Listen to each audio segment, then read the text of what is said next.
get with it then. All right, so I guess we'll get started then. So I'm here to talk about something called the REA app library. And that's kind of our internal distribution system for the beta versions of our apps. So I'm going to share my screen here and give you an idea of what I'm talking about. So I'm just going to share an incognito window here because I need to be signed out of Okta. And then I'm going to go rea.to/apps.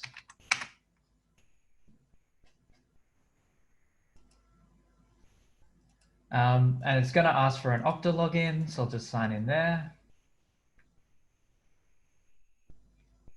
Send a push. It's a good thing my phone's right next to me. Just sign in as usual.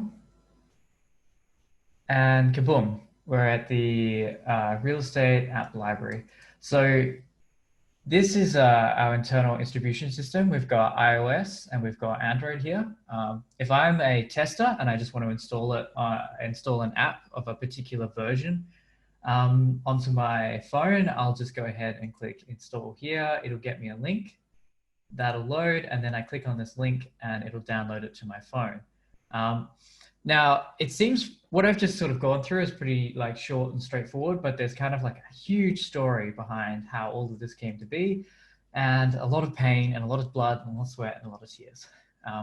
So I'll kind of get into that now by hopefully opening up a whiteboard and starting to draw out some things. So you'll have to bear with me because this is going to be like the first time I've whiteboarded over Zoom. Trying out this like new feature. We can all see that. Yeah, looks good.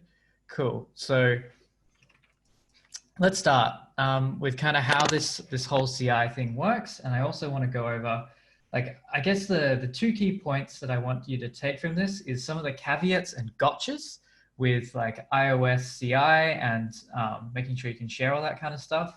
And at the same time, I want to talk a little bit about something called API Gateway v2, one of AWS's new offerings as of, I think, December last year. I don't know the exact date. And I had a lot of gotchas with API Gateway v2. And some of the people in space got to experience some of those gotchas as well. And I kind of wanted to share some of those gotchas so people don't have to go through some of the same pain that we went through. So without any further ado, I'll kind of go over the large architecture of this thing here. Oh, geez, drawing with a mouse is not fun. So we'll kind of start with, we've got all of our build kite stuff here. So that's all there. And what it's going to do is it's going to create a binary. The binary for an app is going to come out of build kite. We're going to send it to an S3 bucket. Oh, geez. So we've got our S3 bucket here. And the binary, in theory, what we want to do is just very easily surface that binary by then bringing it up in Static Webinator.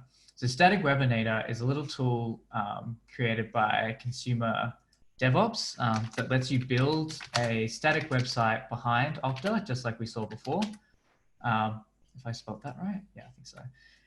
And yeah, it helps with a lot of the setup to make it a lot easier for that. Now, this kind of simple setup here is what you would ideally do, and it's what works for Android. But when it comes to iOS, there's a lot of pain with it. So you can't really just have a binary. So I'll just like point out there. You can't really just have a binary and send it straight into the bucket and then be able to download that directly because Apple says no. So Apple there, no. So Apple says, nope, can't do it. So the reason why is they have security reasons. Basically, they don't want people distributing their app or any app, you know, onto an iPhone without having something kind of checked off on first, so to speak. It's like they don't want you just downloading some random binary off the internet and installing it on your thing. It needs to come from the like App Store or something like that. So we kind of have to do this weird roundabout thing here. So what actually happens in the code is you write like, if I can write it out here, you instead of writing your download link as just like, you know, HTTPS blah, blah, blah, s3 dot whatever slash thing dot binary. In this case, it's an IPA. You have to use something called a manifest. So you'll write manifest.plist, oops, plist. And then inside that manifest.plist, you're going to have a bunch of information, all like blah, blah, blah. It's a big XML file. And then inside the XML file, you're going to have a link, which is then going to lead to your S3 dot whatever slash the actual IPA, your IPA dot IPA. And this kind of adds an extra layer of complexity, because if you want to make this secure, it's not going to have any of the same cookies or any of the same like things that you can normally have for security inside something like Static Webinator.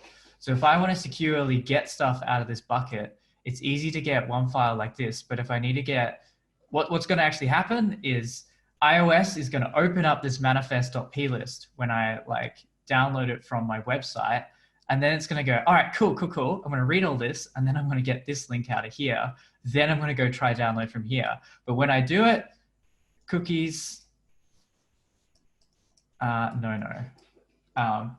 And any other security or whatever that you want to add on there is pretty difficult, because you don't get any like extra things you can add to this request. It's all happening inside Apple's little walled garden. So it's a big wall right in front of Apple there. Close enough. And we had to kind of find a way around this. So this was kind of challenge number one. And that's why when I was in the website before, you saw me click on something that got a link and then gave you a download link. So in front of this, we had to put something special. We used API Gateway v2, and then we used that connected to a Lambda. And that Lambda ran our little, a little script. What this script would do is it would generate a temporary link to a manifest, but that manifest would then also be edited. So it would generate on the fly the whole manifest as it is, with a little line in there that would give us a link to our S3 thing. But that was also a temporary link. So I'll put a little clock in here just to show that's temporary. So you had a temporary link to your IPA, and then you also generate this manifest, and then you generate a temporary link to that manifest, and then you send that manifest back to back to your website, and then it'll say, all right, okay, now you can download this with all these temporary links. And that was kind of how we got around some of the security like kerfuffles here. And there was, I guess, a second point of pain with this, aside from the security, which this took quite a while to sort of figure all of this out, is API Gateway v2 here. So to kind of get into that, I'm just going to clear everything out here. And let's make it clear that I'm talking about API Gateway v2. So this has a little bit of a magic element to it. So there's a little magic wand. Tried. And the magic element to it is if I try and make something like a curl request, hang on, I'll just type that out. So say I want to curl my endpoint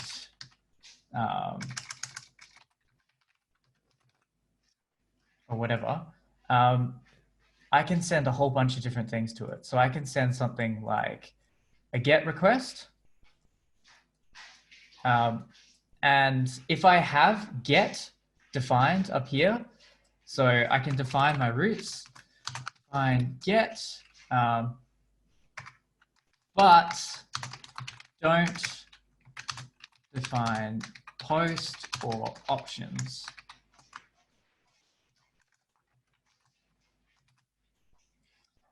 If I do that, get's going to work fine, right? if I attempt a post on my endpoint here, what might happen if I try a post here? I would kind of expect that like what's going to happen is it's just going to say, oh, well, I guess I'm just going to tell you no, like that endpoint's not available. That doesn't work there. It's a no-go or anything like that. Especially considering if I send a post, it's going to send a pre-flight response. So it's going to go options first. And when I do that, I expect this to fail. The problem with API Gateway v2 and this magic that I'm talking about, it doesn't fail. In fact, when you send a whole bunch of these things, like all the other options, it actually figures a whole bunch of this stuff out. So if I didn't define like options here, it'll actually just send the pre-flight request, automatically respond, and then come back from the post from that. So it's basically going to like do magic in the background that you don't know about. So for us, there's actually this weird little caveat that Apple has where when you're doing cores, so that's cross origin resource sharing, when you do requests like that, I realize like maybe not everyone is across cores. It's a little complicated, but essentially when I'm sending a request from my website and I send that to an API, and that's on a totally different like endpoint. So my endpoint versus like my website, cores will then turn around and say, oh, sorry, like you need to have headers in your response. And those headers are going to say, it's okay for you to do cross origin. It's okay for you to go from one origin to the next. And so we put these things in and they look a bit like it's a bunch of just like JSON, well, it's key value pairs where you're like, you know, what origin can you have? And then I'll say something like star. Or you can say something like, you know, I think there's, can't remember exactly what it was. It's like allowed headers or whatever. And it would be like, then you could respond and say like, oh, you can do these headers or you can just do star. So for this, we had actually just responded star. We'd said you could do anything because we didn't really care too much about it. Turns out in iOS, specifically iOS 10 and 11, you're not actually allowed to do that kind of cross-origin resource like request in the browser, and it'll block that and it'll just fail. That was a huge gotcha, and that really like smacked us in the face. It took me like 3 hours of debugging just to find out that one piece of information. And then when I go into my Lambda, where I'm defining like what this response is to my website asking, can we like, what headers are allowed? Can I do this cross-origin resource sharing? It'll then say, okay, well, I found out I can't do star, so I'm going to change it to the specific things that we needed. So now that it's specific, I can't spell specific apparently. Now that it's specific, it's then going to like work with iOS in those particular versions. But wait, there's more. Because of this that we didn't know it was doing, it's going to send back its own options request unless you specifically define options yourself within API Gateway v2.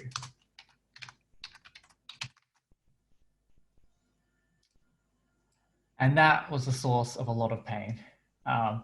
So I figured I would kind of spread some of that stuff out and let you know, like API Gateway v2 does do a lot of magic in the background to make things a little nicer and try and fix core stuff for you. But when you have to deal with very specific stuff like this, it can have like a lot of gotchas. And that was sort of the general vibe of the talk. I'm open to questions or anything about the architecture of the whole thing, or you know, why we decided to use API Gateway v2, or you know, were there any other gotchas or anything? Yeah, so opening up the floor now. Hey, Mitch, I missed the first part of your talk, unfortunately. What are the differences between version 1 and version 2? So API Gateway version 1 is a lot more simple. It's basically, yeah, I'll tell you what, I'll bring up a screen share and I'll kind of show you what the two look like. So I'll just jump on the AWS console right now and share screen, screen 2, share. Okay, cool.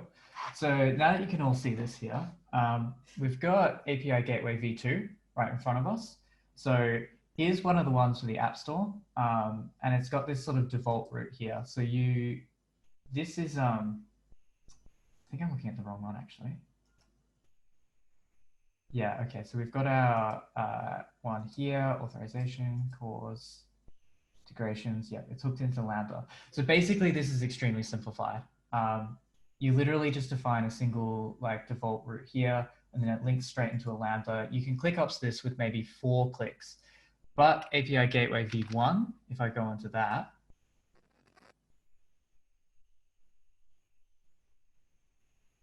you'll have to create one. Yeah, so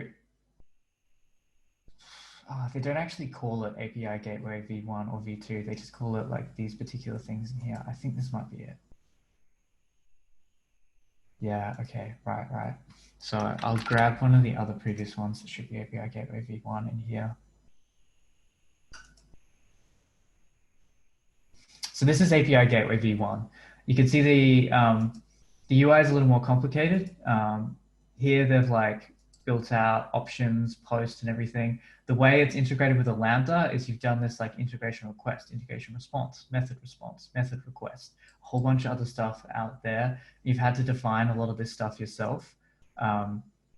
So when you do it in an API Gateway v1, everything kind of has to be defined yourself. It just breaks if you don't have like your pre-flight options or whatever, I think.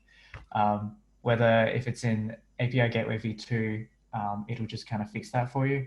But I'm saying all this, I'm not 100% sure. Like I only understand these at kind of like a scratch the surface level, I think, because I've used both, but found that those were the differences that I found myself personally. And I could even be like wrong. Maybe there is some way this like handles this automatically, but I have just not found that in my experience.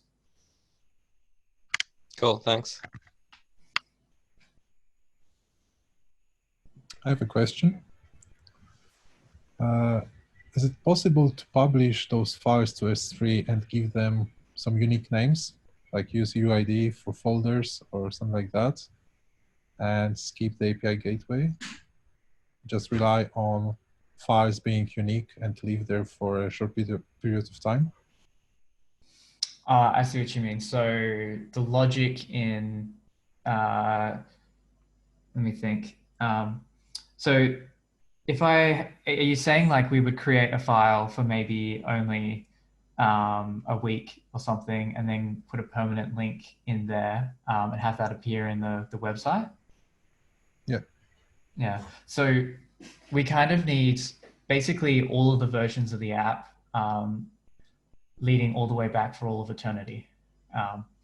So we need to be able to, at the drop of a hat, say, oh my God, the current version of the app is broken. I need to go back to 1 year ago because that was the last commit we made to that particular feature. Get out the beta version, test it, see a particular piece of functionality, and then come back. So that was a big constraint, meaning that we had to have everything and you had to have it at the drop of the hat. So in here, they need to be, like it's paginated, but the idea is that you can search and just get whatever version it was that you had 2 years ago and immediately click and install it. So if we had stuff that was deleting itself outside of the S3 bucket, it wouldn't really, I guess, fit that feature. Gotcha. How big are these binaries, Mitch? Not too large. I'll jump into the bucket right now and just have a look at one. I'm pretty sure it's like, I don't know, 50 megs probably, something around that. So it would be called store content, I believe. So these are actually like the same binaries that a consumer would install. They're not like a dev version bloated with crap? If anything, they actually have a little bit less than a consumer version at times. So a lot of different versions of the apps are published in there. And some of them do have more bloat inside them because the idea is you can publish a special version if you need to, and some of them are less bloated. The majority of them are just like somebody's master release or like the dev branch or whatever. It's just been built with default settings. They haven't added anything extra into it.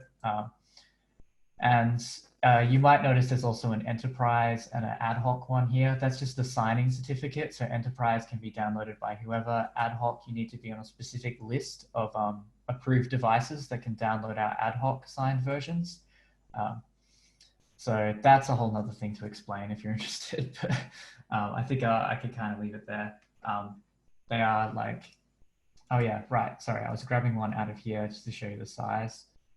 Oh, well, there's Flatmates. It's pretty small. The original ones that we started with, which would be the Resi ones, so Resi iOS. Let's grab a random version out of here. The IPA, yeah. So it's approximately 50 megs. This one's 44.3, and then you can see you've got the manifest and the temporarily signed manifest, temporarily signed manifest.plist for you to download stuff. Nice one. Any other questions? Yeah, sorry, Mitch, the app library, maybe I missed it, but is that just reading from a directory structure or a database, or how is that getting that data for this? This here.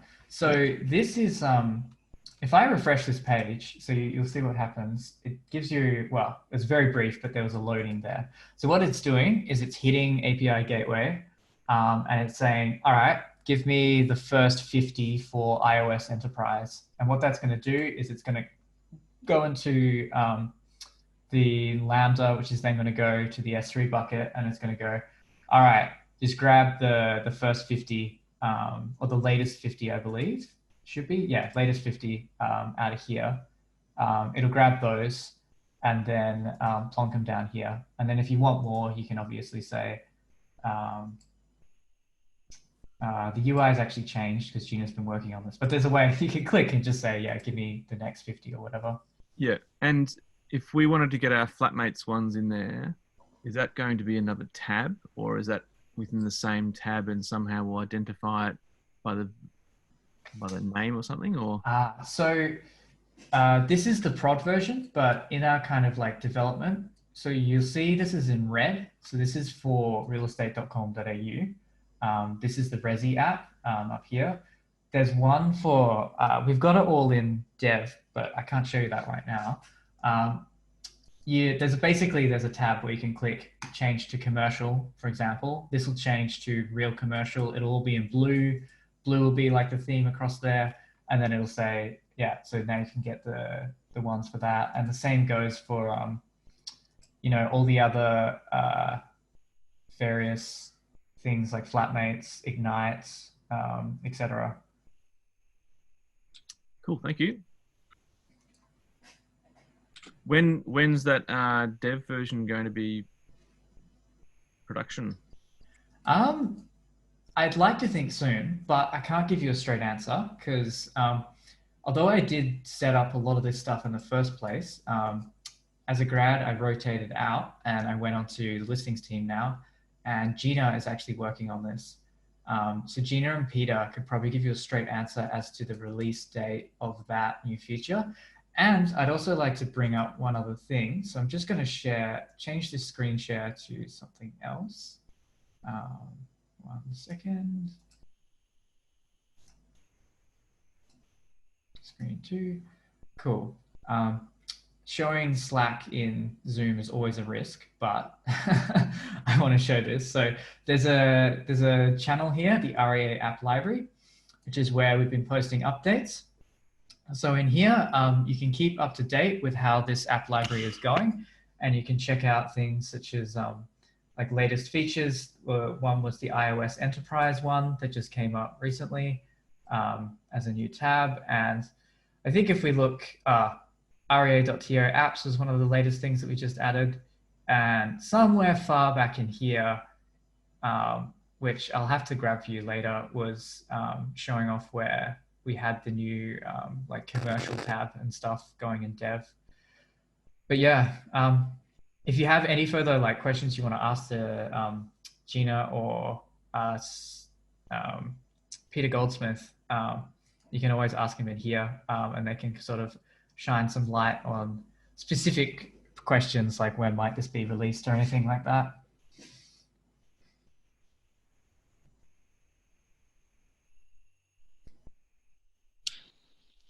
Sounds like we might be all done, and everyone gets 15 minutes of their day back.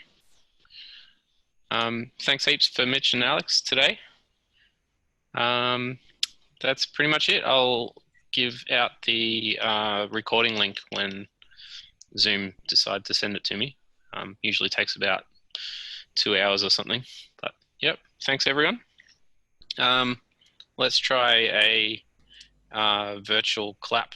Oh, just Gnomes just did it. I think if you hit reactions, you can go clap. Well done, peeps.